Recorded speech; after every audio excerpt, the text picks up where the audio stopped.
Hey guys, today I have a video for you of this 2005 Honda Pilot EXL. Now this is the pre-refreshed first generation Honda Pilot, and the only tour I have of first generation is an 07 I believe, and it's not that good. So I'm going to go over this one because it's extremely clean, and you know what, these are harder to find in good shape these days, especially up in the northern snow belt, and especially being on Long Island, people beat the crap out of these cars. So we just traded this in. It's really clean. Haven't done anything to it yet, so figured I'm going to film it in its natural beauty and call it a day. Coming up to the front here, we have P235 70R16, so 16-inch aluminum alloy rims with dark silver painted inserts, kind of a Pilot theme all the way through until the current generation. So you can see it'll be due for tires soon. Back tires have better tread. Coming up to the front here, everything's good, and it's something that's cool is there's no rock chips on this, and it's the original Honda windshield, so you know that it hasn't been on the highway or really out, you know, for an extended period of time, which is good. And miles are fairly low. It's at 112,000, so I'd say it's below average, but you know, not like shockingly low. So let's go ahead and get up to the inside. And this is what Honda calls the EXL RES. And RES stands for Rear Entertainment System. That's the DVD system right there. This is a sagebrush pearl metallic exterior. Alright, so coming to the interior, as you can see, it's a nice gray leather interior. This one has the Honda dealer option wood grain, which honestly doesn't look that bad with this color combo and the dark wood. To each their own. As you can see, you get your perforated leather armrests, leather inserts in the door, hard plastic up here, early 2000s Honda style. Get your puddle lamp down here, and the perforated leather actually does continue down through into the door panel, which I thought was cool. So you can see it kind of surrounds the plastic. So let's go ahead and get on the inside of this. You can see it does have a full power driver's seat with a manual lumbar, so I guess that wouldn't be classified as full power, but okay. We'll start her up. This one has 112,116 miles. This Honda's J35 3.5 liter VTEC V6 and 5-speed automatic. As you can see, we haven't even touched this thing. The TPMS is on for the two front tires, no big deal.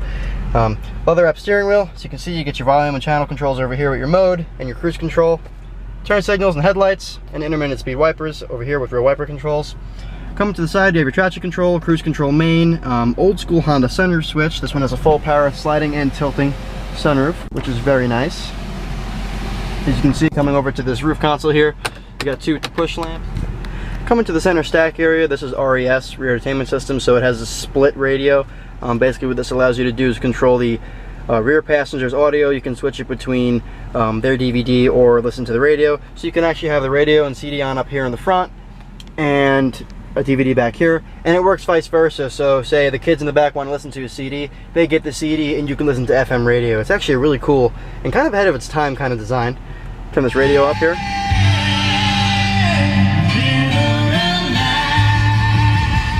It's an incredibly good sound system stock in these cars. This one is the optional 4-wheel drive, so VTM 4-lock. You can lock it in D2 or 1. It's a lockable diff. It's a full-time front-wheel drive car otherwise. Only comes on when you're sliding. 6-disc CD changer, which is fully loaded. Dual-stage heated seats for the driver and passenger. Your DVD player, and your dual-zone automatic climate control. The reason I say dual-zone is because of the back. It's not dual-zone as in split for the driver and passenger, so there's something to note. Coming down to the glove box, it's not damped. It's early 2000s Honda, but all the owner's manuals and original literature for the car is in here, right down to the original dealer jacket, right down to the tire information and radio codes. So that's cool. This one also is optioned up with the all-weather floor mats from the factory as well. As you can see, the passenger seat has minimal wear. This armrest also minimal wear. On these Pilots, they mostly get like this. It's kind of hard to contain. Coming down here, you get your 12-volt power outlet. Then your split center console with cup holders. Very nice. So let's go ahead and pop the hood and check out the rest of the vehicle. This one is also factory tinted from the back passengers on. As you can see, coming to the rear, it's a pretty clean vehicle, especially for the price. Got your factory power sunroof. Then back here, rear entertainment system. Kind of reminds me of the one we used to have in our Odyssey as a family. Basically how it works is you push down on the front knob and turn on to turn on the DVD player, pop in a DVD, away you go. So you can see down here, the reason I said dual zone climate control is because it is dual zone, although it's only automatic for the front, so correct myself kind of from earlier.